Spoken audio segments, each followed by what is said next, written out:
कुछ भी नहीं आ रहा थी। अब आ गया आपको सबको पीपीटी? नहीं दिख रहा है मैम, हमें तो नहीं दिख रहा है, पता नहीं मुझे प्रेरणा जी को दिखता है आगे हाँ मुझे आगे।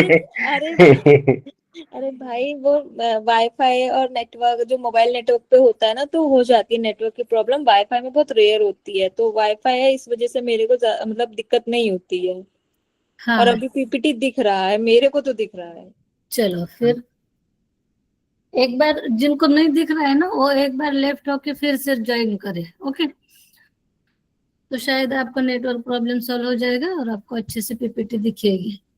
तो आज हम लोग देख रहे हैं हट रत्नावली, जो श्रीनिवास भट्ट जी ने लिखी है, जो सरवर के पुत्र है श्रीनिवास भट्ट। इसका कार्यकाल मैंने आपको बताया था कि 16 से 25 से लेकर 16 से 95 यानी। मैम हम वो नहीं दिख रहे, हम भी लेफ्ट करके ज्वाइन हुए तब भी। मैम क्लियरली दिख रही है पीपीटी, आपके उधर नेटवर्क का इशू है कुछ। पीपीटी बिल्कुल हाँ क्लियर। देखो, बाकी लोगों को अगर दिख रही है ना, तो आप नहीं थोड़ा मैम, सा मुझे भी नहीं नेटवर्क दिख कर रही, मैं तो लीजिए। जैसे 3 बार लेफ्ट करके ज्वाइन कर दी हूँ, नहीं हो रही। क्योंकि अगर इसी में हम लोग टाइम ये करेंगे ना, तो फिर क्लास हमारा बीच बीच पूरा में नहीं आ रहा हो। है, बीच बीच में चला जा रहा है।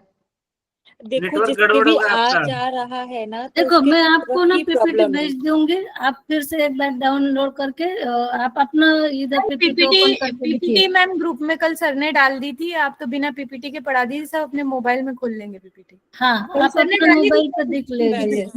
हाँ, ओके, इतना टाइम वेस्ट हो रहा है, 20 मिनट वेस्ट हो चुके हाँ हैं मैम इसी में। चलिए फिर हम मैम लोग एक दो तीन, एक दो तीन जो चार लिखा हुआ है, ये जो है उपदेश है ना। देखो प्रथम अध्याय उपदेश, जिनको स्क्रीन नहीं दिख रही है वो अपने मोबाइल पे पीपीटी खोल ले और वहां से देखे, और जिनको दिख रही है स्क्रीन वो स्क्रीन पे देखे। तो प्रथम अध्याय हम लोग देखते हैं। प्रथम अध्याय में हम लोगों को देखना है महायोग, अष्टकर्म है यहाँ पे, और अष्टकर्म का फल है। अष्टकर्म क्यों किए जाते हैं, तो षट चक्र जो है उनकी शुद्धि के लिए बोला गया है। फिर कुटिया का वर्णन है यहाँ पे। मिताहार है, मिताहार में पथ्य और अपथ्य दोनों चीजों का वर्णन किया गया है। फिर आगे साधक तत्व और बाधक तत्व, इनका भी वर्णन है। यहाँ पे हठ सिद्धि के लक्षण बोला गया है, और जो है हठ योगी जो गुरु है उनके नाम बोले गए हैं। तो हठ योग के जो गुरु है वो हम लोगों ने हठ प्रतिपिका में भी देखे हैं। वहां पे कितने हैं? मैम 33 33 नाम याद है आपको? 33 लोगों के। मैम देखेंगे तो पता चल जाएगा, बस हाँ, इतना तो वो याद है। नाम याद करो, क्योंकि वो क्रम से पूछे जाते हैं। नाम को क्रम हाँ में लगाने के क्वेश्चन लिए आता है पूछे जाते हैं। ओके, फिर हम लोग देखते हैं दूसरे उपदेश में 9 कुंभक है यहाँ पे, 10 मुद्रा है, और जो कुंडलिनी है, खेचरी मुद्रा है, भ्रुकुटी है, पिंगला है और ईड़ा है, इनके पर्यायवाचक शब्द, यानी कि इनको अलग अलग नामों से यहाँ पे संबोधित किया हुआ है। कुंडलिनी को बहुत सारे नाम से यहाँ पे संबोधित किया गया है, उसी प्रकार से ईड़ा पिंगला को भी यहाँ पे अलग अलग नाम दिए गए हैं। तो वो देखेंगे हम लोग द्वितीय अध्याय में। फिर आते हैं तृतीय अध्याय में। तृतीय अध्याय में पहले हम लोग अष्टांग योग को देखेंगे। यहाँ पे 2 है, महायोग भी बोला गया है और अष्टांग योग का भी यहाँ पे वर्णन है। फिर यहाँ पे नियम दिए हैं, कायिक नियम दिए गए हैं 14, और मानसिक नियम जो है मानस नियम वो भी 14 है। पतंजलि योग सूत्र में 5-5 है, हठ योग प्रतिपिका में 10-10 है, और हठ रत्नावली में 14-14 नियम है। ओके, यहाँ पे आसन जो है 84 आसन है, उसमें से मुख्य आसन 10 है और श्रेष्ठ आसन जो है वो 4 बोले गए हैं। फिर मुद्रा है और अच्छा, यहाँ पे नाड़ी शुद्धि का वर्णन किया गया है, और नाड़ी शुद्धि होने के बाद हमारे शरीर में जो बदल होते हैं उसे नाड़ी शुद्धि के लक्षण बोला गया है। तो वो लक्षण क्या है ये भी हम लोग देखेंगे। यहाँ पे ना जो भी है सब कुछ ज्यादा का वर्णन किया गया है, यानी कि शुद्धि क्रिया देखेंगे तो हम लोग षटकर्म बोलते हैं, मतलब षटकर्मों का अभ्यास किया है हठ योग प्रतिपिका में और घेरंद संहिता में। लेकिन यहाँ पे जो है अष्टकर्म है, वहां पे 8 कुंभक की बात की गई है, यहाँ पे 9 कुंभक की बात की गई है। वहां पे 10 आसन है, तो यहाँ पे जो है 84 आसन है। तो यहाँ पे ये श्रीनिवास योगी जो है वो स्वामी सातवाराम जी के शिष्य थे, और उन्होंने जो उनको ऐसा लगा कि मेरे गुरु से जो छूटा है उसको मैं जो है वर्णन करूं, इसलिए यहाँ पे हठ योग प्रतिपिका से थोड़ा सा ज्यादा का वर्णन यहाँ पे आता है। हर एक शिष्य को लगता है कि गुरु से ज्यादा मुझे ज्ञान है, वो थोड़ा सा यहाँ पे हम लोगों को देखने को मिलेगा। जब हम लोग ओरिजिनल ग्रंथ को जब पढ़ते हैं ना, तो वहां पे हमेशा श्रीनिवास योगी जी ने खुद को स्वामी सातवाराम जी के साथ कंपेयर किया है कि उनसे मैं कैसा श्रेष्ठ हूँ, या उनसे मेरे पास थोड़ा सा नॉलेज ज्यादा है, ये बताने का यहाँ पे इस ग्रंथ में उन्होंने प्रयास किया है। फिर आते हैं चतुर्थ अध्याय में, यानी कि चतुर्थ उपदेश में। यहाँ पे समाधि है, नाद का वर्णन किया गया है, उन्मनी भाव है, 4 अवस्थाओं का वर्णन किया गया है। नाड़ियों की संख्या यहाँ पे 72,000 बोली गई है, और उसमें से 14 नाड़ियों को प्रमुख माना गया है। और पिंडरन की प्रक्रिया का वर्णन किया गया है, लेकिन ये वर्णन एग्जाम में पूछा नहीं जाता है, लेकिन हम लोग देखेंगे क्या है करके आगे। तो प्रथम अध्याय में जो महायोग है ना, उसके बारे में हम लोग अब देखते हैं। एक एक अध्याय को, एक एक उपदेश को अब हम लोग देखते चलेंगे। पहले हम लोग पीपीटी कवर करेंगे, और बाद में हम लोग बुक के जो ओरिजिनल श्लोक है उसको भी देखेंगे। तो पहले महायोग का वर्णन यहाँ पे दिया गया है। तो महायोग का वर्णन क्या है? चित्त वृत्ति निरोधस्थ महायोग प्रकृति का, यानी कि महायोग की प्रकृति यानी कि कीर्ति क्या है? तो चित्त वृत्तियों का निरोध करना, इसे महायोग बोला गया है। योग चतुर्विधम प्रोक्ता, अब ये महायोग के अंतर्गत 4 योगों को जो है सम्मिलित किया गया है। किन्होंने? योगोज्ञ यानी कि योग के जो जानकार है उन लोगों ने महायोग के अंतर 4 प्रकार के योग बोले गए हैं। और वो जो 4 प्रकार के योग है वो सर्व सिद्धिदा यानी कि सर्व सिद्धि प्राप्त करने हेतु हम लोगों को 4 योग का पालन करने के लिए यहाँ पे बोला गया है, और उसे ही महायोग बोला गया है। तो महायोग का अगर क्या है डेफिनेशन ऐसा बोलेंगे तो चित्त वृत्ति निरोध, जैसे कि पतंजलि योग सूत्र में योग का परिभाषा दिया है, यहाँ पे वही परिभाषा महायोग की है। और महायोग का कारण क्या है? तो महायोग का कारण ये है निर्मिति का, तो सर्व सिद्धि प्राप्त करने के लिए हम लोगों को महायोग करना चाहिए। तो महायोग के अंतर्गत जो 4 योग यहाँ पे बोले गए हैं, योग चतुर्विध यानी कि 4 प्रकार के योग, वो कौन कौन से वो देखते हैं, हम लोग आगे देखेंगे उसको। तो पहला क्या है? मंत्र योग लयश्चैव, चैव यानी कि दूसरा। राजयोग तृतीय, राजयोग तीसरा। हठ योग चतुर्थ यानी कि हठ योग जो है चौथा है। स्यात प्राणिना मोक्षदायक, अब ये जो है सब मतलब मंत्र योग, लय योग, राजयोग और हठ योग, ये क्या करते हैं? तो प्राणी को मोक्ष जो है वो प्रदान करते हैं। यानी कि इनका फल अगर हम लोग बोलेंगे, 4 योग का फल जो है वो मोक्ष प्राप्ति है, और महायोग का फल क्या है? तो सर्व सिद्धि की प्राप्ति है। ये थोड़ा सा अलग अलग यहाँ पे वर्णन है, तो उसी प्रकार हम लोग याद करेंगे। फिर अब हम लोग मंत्र योग किसे बोलते हैं, लय योग किसे बोलते हैं, राजयोग किसे बोलते हैं, और हठ योग क्या है, इसका एक एक हम लोग वर्णन देखते हैं। तो मंत्र योग का वर्णन यहाँ पे किया गया है कि भिन्न अंगों के लिए निर्धारित मंत्र है। विद्वान पुरुष उस मंत्र का उच्चारण करते हैं, और इस प्रकार किसी की भी द्वारा सिद्धियों की प्राप्ति की जा सकती है। और यह जो है ये मंत्र योग है, यानी कि हमारे जो शरीर में जितने भी अंग है उतने हर एक अंग के लिए हर एक एक अलग अलग मंत्र है। यानी कि आँख के लिए अलग मंत्र है, नाक के लिए अलग मंत्र है, पेट के लिए अलग मंत्र है, पाँव के लिए अलग मंत्र है।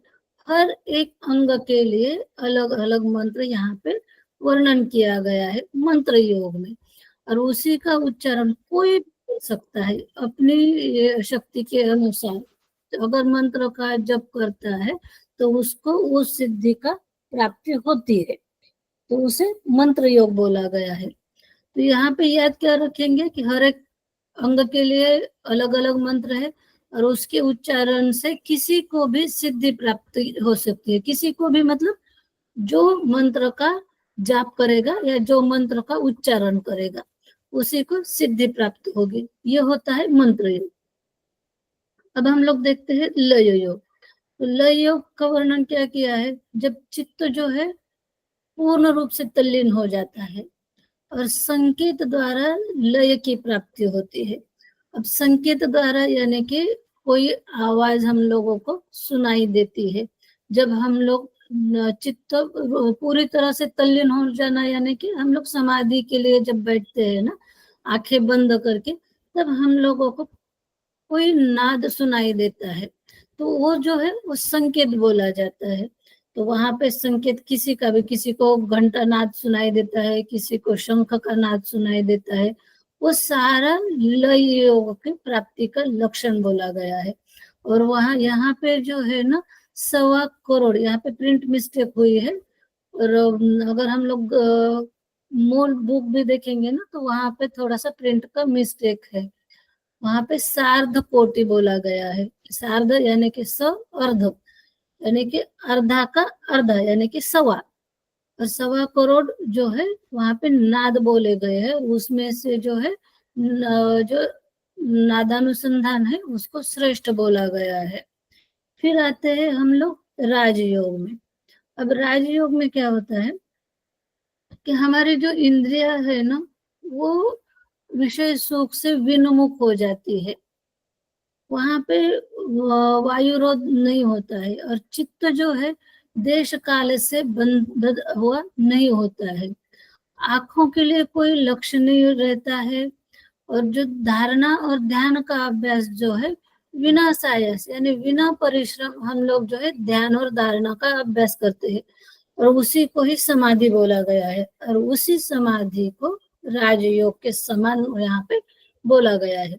तो राजयोग यानी कि आंखों के लिए कोई लक्ष्य नहीं रहता है, इंद्रिया अपने विषयों से विनमुख हो जाती है, कोई वायुरोध जो है वो नहीं होता है, चित्त जो है हमारा देश काल से बंधा हुआ नहीं होता है, धारणा और ध्यान इसका अभ्यास जो है बिना परिश्रम यानी कि बिना कष्ट या बिना प्रयत्न से ही हम लोग जो है ध्यान और धारणा का अभ्यास करते हैं। और जो है मतलब धारणा से ध्यान में हम लोग प्रवेश करते हैं, उसी को समाधि बोला गया है और उसी समाधि को राजयोग यहाँ पे बोला है। फिर हम लोग आते हैं हठ योग में। अब हठ योग के जो अभ्यास करते हैं तो यहाँ पे हठ योग के अंग बोले गए हैं आसन, प्राणायाम, मुद्रा और राजयोग। इनकी प्राप्ति करना यानी कि हठ योग का अभ्यास करना। यहाँ पे हठ योग के अभ्यास में 10 मुद्रा बोली गई है, 8 कुंभक बोले गए हैं, अष्ट शुद्धि का वर्णन किया गया है और 84 आसन बोले गए हैं।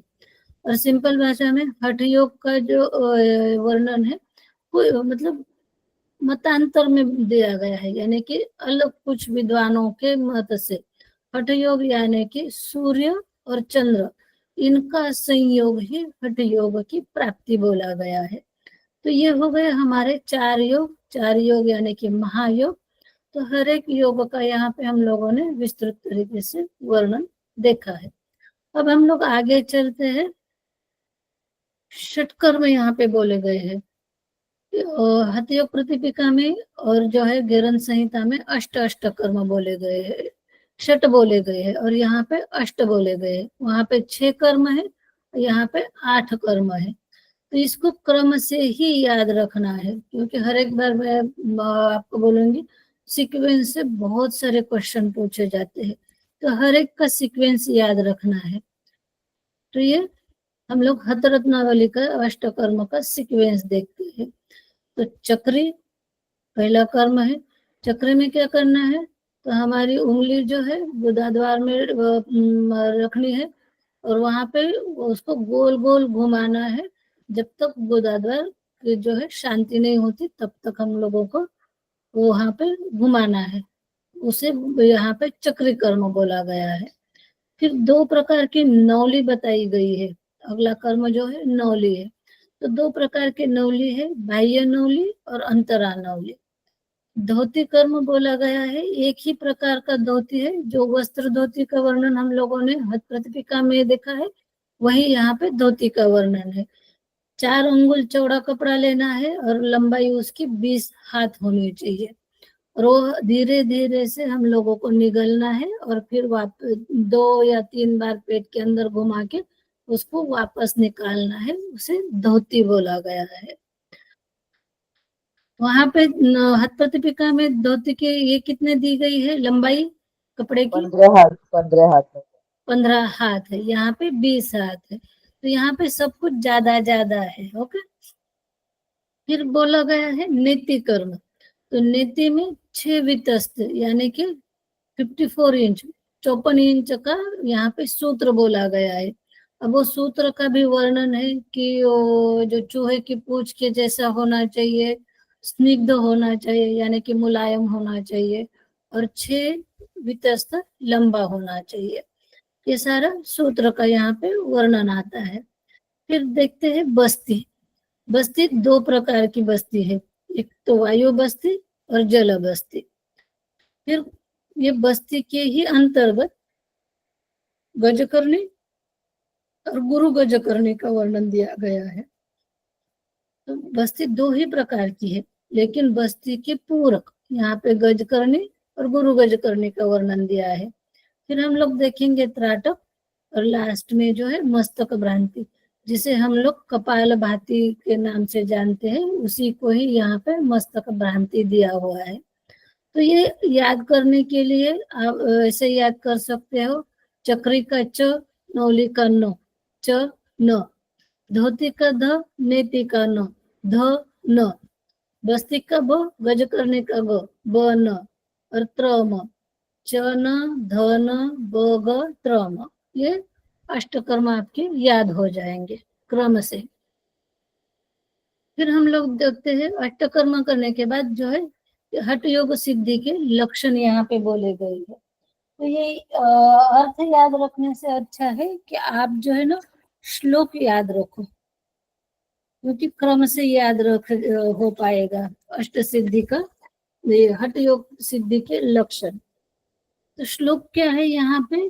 तो वपु कृशत्वम वदने प्रसन्नता, नादस्फुटितम च निर्मले, आरोग्यता बिंदु जयोग्नि दीपनम, नाड़ी शुद्धि हट सिद्धि लक्षणम।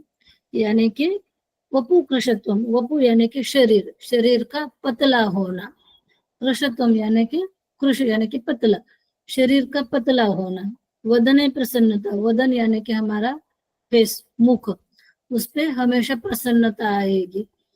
फिर नाद स्फुटित, नाद का स्फुटित होना, च निर्मले यानी कि नेत्र में जो है चमक आ जाएगी, आरोग्यता यानी कि हम लोग जो है सर्व रोग से हम लोग जो है रोग जो है नष्ट हो जाते हैं, यानी कि आरोग्यता आती है, तो आनंद की अनुभूति हो जाती है यहाँ पे। फिर बिंदु जय हो जाता है, अग्नि दीपन होता है, यहाँ पे अग्नि यानी कि जठराग्नि, जठराग्नि दीपन हो जाता है और उससे नाड़ी शुद्धि हो जाती है। ये सारे जो है हठ सिद्धि के लक्षण बोले गए हैं, यानी कि शरीर का पतला होना, मुख पे प्रसन्नता होना, नाद का स्फुटित होना, नेत्रों में चमक, आनंद की अनुभूति, बिंदु का जय, रोग से मुक्ति, जठराग्नि में वर्धन होना या जठराग्नि प्रदीप्त होना, और नाड़ियों की शुद्धि।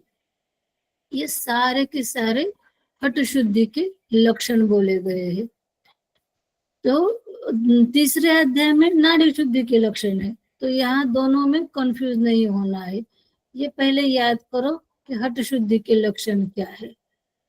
फिर हम लोग देखते हैं अष्टकर्म जो हम लोगों ने किए हैं, तो अष्टकर्म का जो उद्देश्य बोला गया है, तो वो चक्रों की शुद्धि के लिए अष्टकर्म बोले गए हैं, शरीर शुद्धि के लिए, तो उससे चक्रों की भी शुद्धि हो जाती है।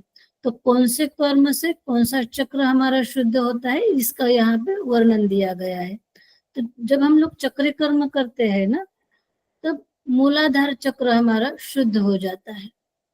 वज्रोली क्रिया से स्वादिष्ठान चक्र जो है शुद्ध होता है। अब अष्टकर्म में वज्रोली क्रिया का वर्णन नहीं है, लेकिन चक्र शुद्धि में वज्रोली क्रिया का वहां पे वर्णन दिया गया है। लोग देखते हैं नौली, जो नौली है वो मणिपुर चक्र का शुद्धि करेगा।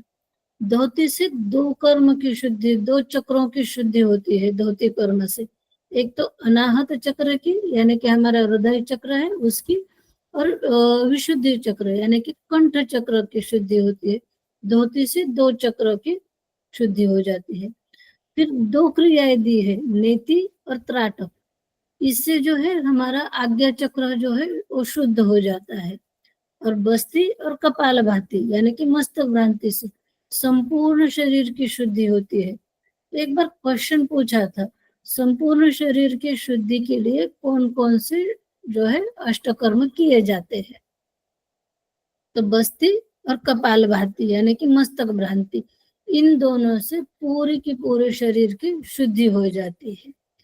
तो अभी वो लास्ट टाइम ये पूछा था, तो अभी स्वादिष्टान चक्र भी पूछ सकते हैं या मणिपुर चक्र पूछेंगे, नहीं तो धोती देंगे और दो चक्र कौन कौन से शुद्ध हो जाते हैं ये पूछेंगे। तो ये याद रखेंगे कि चक्री से मूलाधार, वज्रोली से स्वादिष्ठान, नौली से मणिपुर, धोती से अनाहत और विशुद्धि, नीति और त्राटक से आज्ञा चक्र, और बस्ती और कपालभाति संपूर्ण शरीर की शुद्धि हो जाती है। और ये क्यों बोला गया होगा कि संपूर्ण शरीर की शुद्धि कपालभाति और बस्ती से होगी? क्योंकि पेट में से पेट की जो भी चीजें रहती है बाहर निकल, मतलब गड़बड़ी वाली चीजें रहती है बाहर आ जाती है। हाँ जी, क्योंकि हमारे इसमें मतलब 80% जो रोग होते हैं ना वो हमारे पेट से शुरू हो जाते हैं।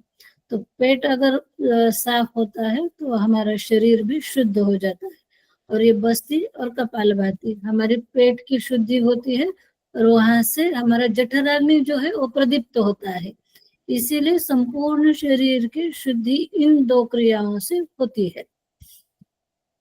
फिर अब हम लोग योग कर रहे हैं, हठ योग का पालन कर रहे हैं, तो उसके लिए स्थान भी यहाँ पे बोला गया है। तो स्थान का वर्णन करते समय जो श्लोक बोला गया है, अभ्यास करने का स्थान है ना ये? हाँ जी, अभ्यास करने का, हठ योग का अभ्यास करने का स्थान यहाँ पे बोला गया है। तो स्थान कैसा होना चाहिए?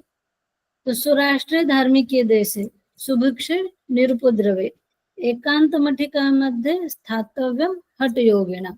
तो हठ योगी का स्थान कैसा होना चाहिए? तो सुराष्ट्र यानी कि राष्ट्र जो हो वो अच्छा हो, धार्मिक देश यानी कि वहां पे धार्मिक वातावरण भी होना चाहिए, सुभिक्षे यानी कि भिक्षा जो है वो मुबलक प्रमाण में मिलनी चाहिए। भिक्षा के लिए उनको दर बदर ठोकर खाने की जरूरत नहीं होगी। जिसे के भी द्वार पर वो खड़ा रहेगा हठ योगी, वहां पे उसको भिक्षा मिलनी चाहिए। क्योंकि अगर भिक्षा मांगने में ही उसका टाइम निकल जाएगा तो वो हठ योग का अभ्यास करना उसके लिए संभव नहीं होगा।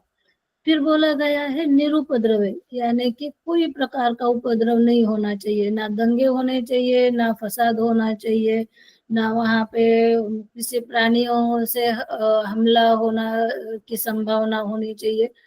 ऐसा स्थान होना चाहिए कि जहाँ पे कोई भी जो है परेशानी ना हो, इसीलिए निरुपद्रव बोला गया है। और उसी स्थान पे मठिका बनाना है यानी कि कुटिया बनाना है, और उस कुटिया में एकांत के साथ रहना है। किसी के अब इतना सारा ये है कि राष्ट्र सुराष्ट्र है, धार्मिक है, वहां पे भिक्षा भी आपको मिल रही है, किसी का उपद्रव नहीं है, तो आप आपके किसी साथी के साथ वहां पे बातें करने बैठे हैं, तो ऐसा नहीं होना चाहिए। एकांत में बैठना चाहिए, किसी की संगत में वहां पे बैठना नहीं है। और कुटिया होनी चाहिए। अब मटिका यहाँ पे बोला गया है, मटिका यानी कि छोटे से जो झोपड़ी होती है कुटिका बोला जाता है उसको। तो वो मटिका भी यहाँ पे वर्णन किया गया है। तो वो वर्णन जो है मटिका का जो हठ प्रतिपिका में दिया गया है, उसी प्रकार सेम टू सेम यहाँ पे मटिका का वर्णन किया गया है। फिर हम लोग देखेंगे पथ्य आहार क्या है और अपथ्य आहार क्या है। तो पथ्य आहार यानी कि जो चीजें हम लोगों को खानी चाहिए, और अपथ्य यानी कि खाना नहीं चाहिए। ये पथ्य और अपथ्य। फिर उसके बाद मिताहार का वर्णन किया गया है। तो मिताहार में 1/4 जो है हमारा 1/4 पेट का जो भाग है वो खाली छोड़ना है, और जो भोजन है वो पहले शिव को अर्पण करना है और उसी के बाद ही खुद ग्रहण करना है। अब यहाँ पे 1/4 का मतलब मैम 4 में से 3 हिस्सा भर देना, 1 हिस्सा हाँ, छोड़ना।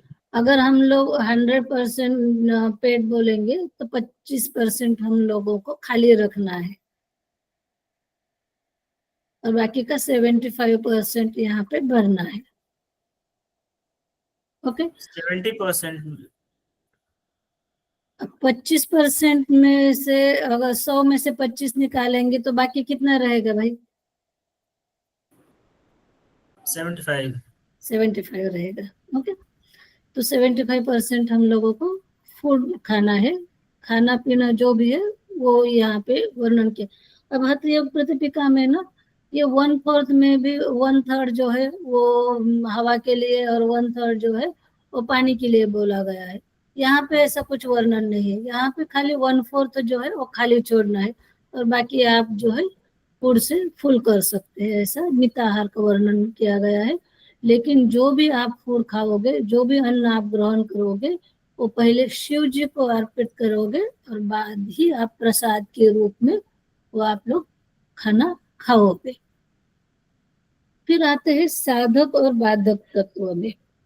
साधक और बाधक तत्व का भी वर्णन जो है वो सातमाराम जी ने जो किया है वही यहाँ पे इन्होंने वर्णन किया गया है बाधक तत्व में। और साधक तत्व जो है वो थोड़े से उन्होंने ज्यादा दिए गए हैं। तो बाधक तत्व में क्या है, तो अत्याहार, अत्याहार यानी कि अधिक भोजन करना, प्रयास यानी कि ज्यादा से ज्यादा प्रयास करना, कि जो अगर आसन नहीं भी आ रहा है तो वो आसन का बहुत देर तक करने का प्रयत्न करना, यानी कि प्रयास। इससे क्या होता है, एक तो हमारी शक्ति जो है शारीरिक शक्ति वो भी नष्ट हो जाती है और फिर मन में हमारे उदासीनता आती है कि ये मेरे से नहीं हो रहा है करके निराशा उत्पन्न होती है ज्यादा प्रयास करने से। इसीलिए प्रयास को बाधक तत्व में डाला गया है। प्रजल्प, ज्यादा ना करना ना मैम, ज्यादा प्रयास ना करना। हाँ ज्यादा प्रयास। फिर आगे बोला गया है प्रजल्प। फिर नियमाग्रह, किसी नियम को बंधे रहना, ये सुबह 4 बजे ही उठ के मुझे स्नान करना है, फिर वो गर्मी के दिन हो या ठंडी के दिन हो, ठंडे पानी से नहाना है।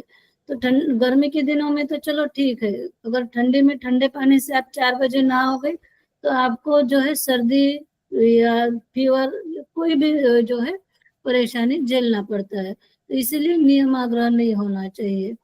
उसी दिन जैसा मौसम है उसी प्रकार हम लोगों को नियम का पालन करना है। फिर जनसंघ परित्याग करना है। जनसंघ यहाँ पे बोला गया है लेकिन यहाँ पे जनसंघ का परित्याग हम लोग याद रखेंगे, यानी कि जो सोशल एक्टिविटी होती है, समाज में ज्यादा घूमने से बातें करने में ही टाइम हमारा निकल जाएगा, इसीलिए उनकी संगत से दूर रहना है हम लोगों को। कभी कभी क्या होता है कि हमारा बहुत अच्छा दोस्त होता है लेकिन उसका योग के प्रति जो है रुचि नहीं होती है, तो हम लोगों को निराशाजनक बातें करता है कि देखो मैंने भी किया है लेकिन इससे कुछ होता नहीं है, तो आप भी मत करो। तो हम लोगों का भी एक पॉइंट ऐसा आ जाता है कि हाँ यार वो मेरा दोस्त सही बोल रहा था, उससे नहीं होता है तो मेरे से क्या होगा, तो मैं भी नहीं करता हूँ। ये असर होता है जनसंघ का, इसीलिए उसका परित्याग करना चाहिए, एकांत में रहना चाहिए।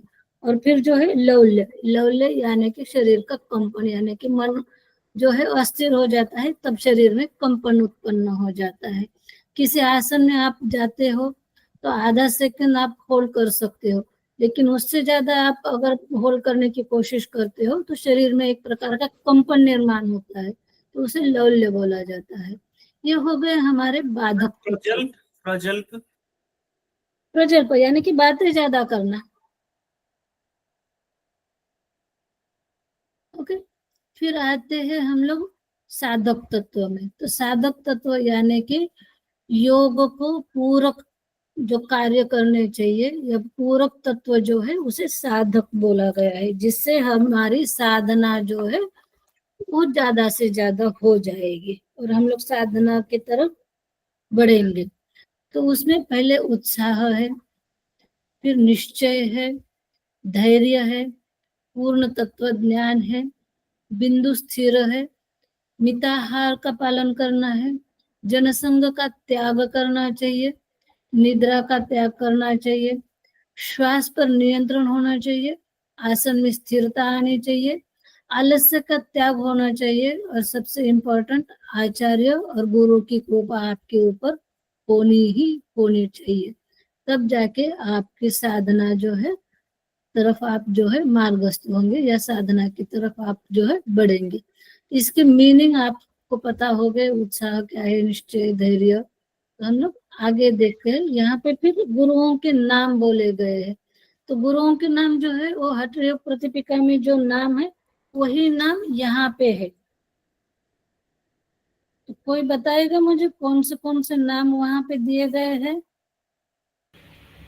मैम श्री आदिनाथ, मत्स्येंद्र नाथ, शाबरानंद, भैरवा, शारंगी, बीन गोरक्ष, विरूपाक्ष, बिलेशया, मंथान भैरवो योगी, सिद्धि बुद्धश्च कंदली, कोरंदक सुरानंद, सिद्धिपादश्च चर्पटी, करोटी पूज्यपादश्च, नित्यनाथो निरंजन, कपाली बिंदुनाथश्च, काकचंडीश्वरा स्वहा, अल्लम प्रभुदेवश्च, नेट चुट्टिश्च टिंटिणी, भालुकी नागबोधस्य, खंड कापालिकस्तथा इत्यादयो महासिद्ध्या हठ योग प्रसादत खंडयित्वा कालदंडम ब्रह्मांडे विचरन्ति ते। वेरी गुड, बढ़िया है। यहाँ पे एक दो नाम थोड़ा सा गलत प्रोनाउंस हुआ है, तो मैं आपको एक बार ये नाम जो है ये आपको सुनाती हूँ। मतलब ये मंत्र के जैसा आप याद करो। कोई भी भगवान का मंत्र याद करते हैं ना, उसी प्रकार इसको याद करो। तो शुरू से है श्री आदिनाथ मत्स्येंद्र शबरानंद भैरवा, चौरंगी मीन गोरक्ष, विरूपाक्ष बिलेशया। इसमें शाबरानंद लिखा हुआ है, शाबरानंद, शबरा नहीं लिखा हुआ है। शाबरानंद भैरवा, श्री आदिनाथ मत्स्येंद्र शाबरानंद भैरवा, चौरंगी मीन गोरक्ष, विरूपाक्ष बिलेशया, मंथानो भैरवो योगी, सिद्धिर बुद्धिश्च कंथड़ी, पौरंटक सुरानंद, सिद्धि पादाश्च चर्पटी, कानेरी पूज्य पादाश्च, नित्यनाथो निरंजन, कपाली बिंदुनाथश्च, काकचंडीश्वरा हवय, अल्लामः प्रभुदेवश्च, घोड़ा चोली च टंटनी, भानुकी नारदेवश्च, खंड कपालिकस्तथा इत्यादयो महासिद्ध हठ योग प्रभावतः खंडयित्वा कालदंड ब्रह्मांडे विचरन्ति। यानी कि ये 33 लोग जो है अभी भी ब्रह्मांड में उनका विचरण है। अगर आप उनकी प्रार्थना करोगे तो आपको प्रसन्न हो जाएंगे। मैम सबसे पहले इसमें आदिनाथ है और सबसे आखिरी में कौन से है? सीरीज आती ना, खंड कपाली। नहीं जी, ये क्या करते हैं, पहला और आखिरी तो याद होना ही चाहिए। नहीं, ये ट्रिक यहाँ पे नहीं है। वो ट्रिक हम लोग SSP में देखे हैं। यहाँ पे क्या किया गया था, पहले लाइन से चौरंगी और विरूपाक्ष लिए थे, फिर नित्यनाथ निरंजन लिए थे, भानुकी लिए थे, प्रभुदेव लिए थे, और इनको सीक्वेंस में लगाओ। तो याद करते समय अगर आपको याद करना है तो लाइन कट करो, श्री आदिनाथ मत्स्येंद्र शबरानंद भैरवा, तो उसका आदिनाथ और भैरव ये एक लाइन हो गई। चौरंगी में न गोरक्ष, विरूपाक्ष बिलेशया, चौरंगी शुरुआत, बिलेश्वर जो है बिलेशया वो लास्ट में आ जाएगा। मंथानो भैरवो योगी, सिद्धिर बुद्धि च कंथड़ी, मंथान पहला आ जाएगा और कंथड़ी जो है वो लास्ट में आ जाएगा। कोरंटक सुरानंद, सिद्धि पादाश्च चरपटी, यानी कि कोरंटक शुरू में आ जाएगा और चरपटी लास्ट में आ जाएगा। ये हो गया हमारा चौथा लाइन। पांचवी लाइन में हम लोग जब आते हैं तो कानेरी पूज्य पादाश्च, नित्यनाथो निरंजना।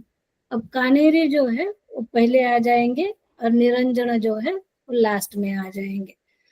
छठी लाइन में आते हैं कपाली बिंदुनाथश्च, यानी कि बिंदुनाथ जो है वो कपाली बिंदुनाथ जो है वो पहले आ जाएंगे, और चंडेश्वर वो जो है लास्ट में आ जाएंगे। अब अगली लाइन जो है 7वीं लाइन होगी, अल्लामा प्रभुदेवश्च घोड़ा चोली च टंटनी। अल्लामा जो है वो पहले आ जाएंगे, और टंटनी नाम के जो सिद्ध योगी है वो इसमें लास्ट में आ जाएंगे। और सबसे लास्ट की लाइन यानी कि 8वीं लाइन, भानुकी शुरू में आ जाएंगे, भानुकी नारदेवश्च खंड कपाली कस्तथा, और कपाली जो है वो लास्ट में आ जाएंगे। याद करना है तो 8 लाइन में स्टार्ट और एंड ये 2 याद कर सकते हो, लेकिन पूरे का पूरा पहला और लास्ट का ये यहाँ पे ट्रिक नहीं आ जाएगी। ये एसएसपी की ट्रिक है, हर एक ग्रंथ का अलग अलग होता है ट्रिक लगाना। ओके, ये हो गया हमारा प्रथम उपदेश। फिर आते हैं हम लोग द्वितीय उपदेश में। तो द्वितीय उपदेश में हम लोग 9 कुंभक की यहाँ पे चर्चा की गई है। 9 कुंभ कौन कौन से है? तो भस्त्री, भ्रामरी, सूर्यभेदी, शीतली, मूर्छा, शीतकारी और केवल, ये तो हठ प्रतिपिका के जैसे ही है। और यहाँ पे ऐड जो है वो भुजंग करनी याद करना है। 9वां जो है वो भुजंग करनी कुंभक यहाँ पे याद करोगे। बाकी 8 जो है वो हठ प्रतिपिका के समान ही है। फिर यहाँ पे मुद्रा, आदि मुद्रा के सहित 10 मुद्राओं का यहाँ पे वर्णन किया गया है। तो मुद्रा कौन कौन सी है? तो महामुद्रा, महाबंध, महावेद, उडियान, मूलबंध, जालंधर बंध, विपरीत करनी, वज्रोली, सहजोली और अमरोली। 8वीं एक ही है, मतलब वज्रोली में ही सहजोली और अमरोली का वर्णन आता है। फिर 9वीं आती है शक्ति चालिनी और 10वीं खेचरी। तो ये बंध जो है वो 3 बंध और 3 महा, ये हो गए हमारे 6। उसमें याद करोगे विपरीत करनी, वज्रोली, शक्ति और खेचरी, हो गए 10। महा लगा के 3 बंध 6 हो गए, विपरीत करनी, वज्रोली, शक्ति और खेचरी, ये हो गए हमारी 10 मुद्राएं। यहाँ मैम पे मेरा एक प्रश्न है। हाँ जी बोलिए। ये है, एक मिनट, इसमें दे रहा है कुंभक, तो कुंभक में तो अब जैसे उज्जयी, सूर्यभेदी और शीतकारी ये सब तो प्राणायाम है ना मैम? देखो यहाँ पे कुंभक बोला गया है, मतलब करते तो हम प्राणायाम ही है, लेकिन जिस ग्रंथ में जिस नाम से ये वर्णन किया गया है उसी नाम से याद रखना जरूरी है। प्राणायाम का वर्णन हम लोगों को योग दर्शन में है, हठ योग में उसी प्राणायाम को कुंभक बोला जाता है। जी जी। काम तो हम लोग प्राण पे ही करते हैं, श्वास नहीं, पे ही जैसे करते हैं। जैसे कपाल भाती हर जगह तो कॉमन है कि मतलब वो खटकर में भस्त्रिका बन गई। अरे एक मिनट मैम, भस्त्रिका है कि कपाल भाती? अरे कहाँ पर है? हट, अरे भूल गए। भस्त्रिका या कपाल भाती एक आता है ना मैम जो प्राणायाम में नहीं आता है? हाँ देखो, भस्त्रिका नहीं, कपाल भाती जो है जिसे हाँ, वो प्राणायाम में नहीं आता है प्राणायाम तो नहीं है वो तो लेकिन वो प्राणायाम। सब जगह कॉमन है, मतलब हर ग्रंथ में मतलब उसके उसी रूप में है। लेकिन इसमें हम देखें कि कुंभक में जो प्राणायाम आ रहा है, जो प्राणायाम है वो कुंभक में इस ग्रंथ में आ जा रहा है, तो इसलिए हम ये प्रश्न किए थे। कपाल भाती प्राणायाम कौन से ग्रंथ में दिया है? नहीं, हम ये कहाँ बोले, ये नहीं हम बोले मैम, हाँ। आप उल्टा समझ लो। हम वही बतिया बोले कि मतलब इसको दिया गया आपका टर्म में। क्वेश्चन देखो, आपका कंफ्यूजन क्या है ये मैं समझ गई हूँ कि हम लोग कपाल भाती प्राणायाम करके प्रैक्टिस करते हैं, बराबर है? नहीं मैम, हाँ लंबा फिर खिंच जाए क्लास है, इसलिए हम शॉर्ट में पूछे थे। इसीलिए देखिए अब ये है कि खटकर में इसका तो वर्णन है कि भाई खटकर में ही आ रहा है, हाँ जी। तो ये खटकर में आ रहा है, तो सभी ग्रंथों में खटकर में आ रहा है। ऐसा नहीं कि हठ रत्नावली में या हठ प्रदीपिका में या किसी और में, नहीं, हाँ, तो सभी में वो है। सब में एक जगह एक ही रूप में है। हाँ लेकिन इसमें हम देखें कुंभक में अब जैसे सूर्यभेदी, उज्जाई, शीतली, शीतकारी, ये सब तो प्राणायाम है ना, क्योंकि ये सब मतलब ये करती है। अब इसको इस बुक में कुंभक में डाला है, तो यही मेरा छोटा सा प्रश्न मिहिर था। जी, ये ये देखो, सिर्फ इसको कुंभक और कुंभक बोला गया प्राणायाम है। होती है। प्राणायाम से बोला गया है कुंभक को। प्राणायाम और कुंभक एक ही चीज होती है, और ग्रंथ में जब वो तो पढ़ते हैं जानते हैं तब कि रेचक पूरा कुंभक, तो वो तो, लेकिन इसको हाँ कुंभक देखो, के अंतर्गत लिसन, ये डाल देना। 2 मिनट। रेचक अब पूरा प्राणायाम कुंभक करते उसके से अंत में अगर है। हम लोग सूर्यभेदी का उदाहरण लेंगे, सूर्यभेदी प्राणायाम करते हैं तो हम लोग पिंगला से सांस लेते हैं और जो है ईड़ा से छोड़ देते हैं। ओके, ये हो गया प्राणायाम। अब ये कुंभक कैसे बनेगा? तो सूर्यभेदी से हम लोग पिंगला से हम लोग सांस लेंगे, उसको थोड़ी देर रोकेंगे और फिर ईड़ा से निकाल देंगे, वो हो जाएगा कुंभक। ठीक है, चले रहने दीजिए मैम, हो गया कंफ्यूजन, तो कोई बहुत बड़ी नहीं प्रैक्टिकल था, आगे में पढ़। अगर डिफरेंस होता है, यहाँ पे क्वेश्चन ऐसा कुछ पूछा जाता नहीं है कि भेद क्या है करके। ओके, जी जी मैम। 1 मिनट। भाई प्राणायाम को यहाँ कुंभक कहा गया है, बस यही जान लीजिए। एग्जाम, हाँ मतलब कुछ तो कंफ्यूजन था तभी पूछे, और विशेष नहीं था। देखो आपका कंफ्यूजन क्या है ये आपको अच्छे से एक्सप्लेन करने नहीं आ रहा है। आप एक बार शांत से विचार करें आपको क्या पूछना है, कल पूछे, मैं आपको क्लास के शुरू में ही आपको उसका क्लियर कर दूंगी। अच्छा ठीक, ठीक है मैम। हाँ जी, ओके। तो यहाँ पे हम लोगों ने 9 कुंभक देखे। कपालभाति अगर बोलेंगे तो कपालभाति प्राणायाम नहीं है, ये रामदेव जी बाबा ने उसको प्राणायाम की क्रिया में ऐड किया गया है। लेकिन अगर हम लोग टेक्स्ट के कपाल भाती को हम कभी प्राणायाम नहीं बोले मैम। हाँ, तो वो जो है शुद्ध कल हम क्रिया आपसे है। प्रश्न, हम एक बार फिर से कि कपाल भाती षटकर में आता है, तो सारे ग्रंथों में ही षटकर में आता है। हाँ जी, और कुंभक जैसे प्राणायाम के अंतर्गत ही है, लेकिन ये इन सभी प्राणायामों को स्पेशली कुंभक के अंदर ही इस बुक में डाला था। इसलिए हमने इस प्रश्न को पूछा, जिसमें कि सूर्यभेदी, उज्जाई, शीतली, शीतकारी, मूर्छा, मतलब ये सब। इसलिए प्रश्न था कि इसको स्पेशल है तो उसी का भाग। अब जैसे कोई वृक्ष है, वृक्ष की कोई डाली है और उसी कई सारी डाली है, तो है तो वृक्ष ही, लेकिन अब है कि उस वृक्ष के अंदर किसी खास चीज पर ही डाली पर फोकस किया जाए, या उसी को बताया जाए कि वही वृक्ष है, तो थोड़ा मतलब कंफ्यूजन टाइप है, या कुछ दिमाग में अलग तरीके का है। बस इतना ही प्रश्न था और विशेष आप कुछ नहीं। समझना मतलब समझाना कुछ चाह रहे हैं और आप बोल कुछ अलग रहे हैं। कुंभक तो है सभी जगह पे सेम ही है, और कुंभक ही प्राणायाम का मतलब अगला वाला आगे वाला स्टेज बोला जाएगा। प्राणायाम में हम लोग प्राण को होल या अंदर रोक के नहीं रखते हैं, कुंभक में हम लोग प्राण को जो है रोक के रखते हैं। ओके, इतना ही प्रैक्टिकल का वहां पे फर्क है, बाकी कुछ फर्क नहीं है। और बाकी कुंभक के ग्रंथ की बात की जाए तो वहां पे अष्ट कुंभक का वर्णन आता है और हतरत्नावली में 9 कुंभक का वर्णन आता है। हम लोग ने मुद्रा देखी थी, तो 10 मुद्राओं को मैंने आपको याद करने के लिए बोला था। 3 जो है महा नाम लगा के याद रखो, महामुद्रा, महाबंध और महावेद। बाकी 3 बंध है, उड़ियान बंध, मूल बंध और जालंधर बंध। ये हो गए 6 मुद्राएं। और 4 मुद्रा आपको याद रखनी है, विपरीत करनी, वज्रोली, शक्ति चालन और खेचरी मुद्रा। ये हो गए हमारे मुद्रा।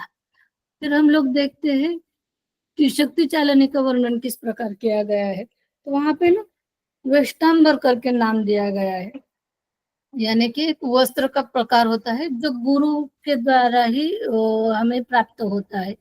जितने हमारी साधना होगी तब मतलब पूर्ण होगी हमारी साधना, तब जाके गुरु हमारे ऊपर प्रसन्न होके ये वेष्टांबर जो है वो प्रसाद के रूप में दिया जाता है। तो वो वेष्टांबर कैसा होना चाहिए? तो 12 अंगुल जो है लंबा होता है और 6 अंगुल चौड़ा होता है।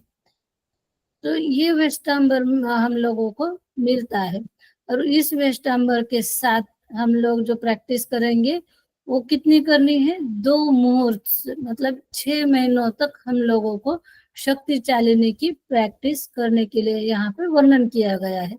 उसका वर्णन अच्छे से हम लोग मूल ग्रंथ में देखेंगे। ओके, यहाँ पे हम लोग खाली ऊपर से देख रहे हैं कि क्या क्या है करके अंदर। फिर यहाँ पे कुंडलिनी के पर्यायवाची शब्द दिए गए हैं। तो कुंडलिनी को अलग अलग नाम से यहाँ पे संबोधित किया गया है। मैंने आपको ये पहले ही बोला गया था, मतलब बोला है। तो कौन कौन से नाम है? तो फनी, कुंडलिनी, नागी, चक्री, वक्री, सरस्वती, ललना, रसना, क्षत्री, ललाटी, शक्ति, शंखिनी, भुजंगी, शेषा, कुंडली, सर्पिणी, मणि, आधार शक्ति, कुटिला, कराली, प्राण वाहिनी और अष्टवक्र और षडधारा, व्यापिनी, कलद नवधारा और कुंती। इतने सारे नाम जो है कुंडलिनी के हैं और ये नाम पूछे जाते हैं, तो ये नाम याद रखना जरूरी है, कुंडलिनी के नाम कौन कौन से हैं। फिर आते हैं खेचरी, जो खेचरी मुद्रा करते हैं हम लोग, तो उसे सुषुम्नाग्र, अमृता, मूर्धा और लंबिका इस नाम से जो है वो जाना जाता है। फिर भ्रुगुटी के लिए यहाँ पे भ्रुगुटी यानी कि हमारे आज्ञा चक्र का जो स्थान होता है वहां पे बोला गया है भ्रुगुटी, तो उसे त्रिकुंडी, सुचिहट, गोविट, शिखर, त्रिशंखी, वज्री, आमकारी और मूर्ध्वनाल, यह इस नाम से भ्रुगुटी को यहाँ पे संबोधित किया गया है। फिर पिंगला को जो है दंभिनी, सूर्या, यामिनी, अक्षरा, कालाग्नि, रुद्री और चंडी इस नाम से वर्णन किया गया है। और जो है ईड़ा जो है चंद्रा, सीनी वाली, गंगा और वामबोधि, ये करके ईड़ा को संबोधित किया गया है। तो ये ईड़ा का जो प्रश्न था ना वो एक बार आया था, सीनी वाली का नाम क्या है? तो यहाँ पे ये तीनों नाड़ियों के और एक नाड़ियों का नाम दिया था, मतलब ईड़ा, पिंगला, सुषुम्ना और एक नाम था, और उसमें से राइट आंसर आपको चुनना था। तो ये सीनी वाली जो है वो ईड़ा का नाम है, वो ऑप्शन वहां पे लिखना चाहिए था। ये हो गए हमारे 2 अध्यायों का हम लोगों ने ओवरलोक देखा है। तो आप अभी वो तीसरा अध्याय मैम रहने दीजिए, 5 बज गए, 5:03 हो गए, फिर एक क्लास है, इसके बाद भी शायद एक क्लास है। तो फिर कल से हम लोग ये कर, और जो 1 मिनट है मैं स्टॉप करती हूँ शेयरिंग।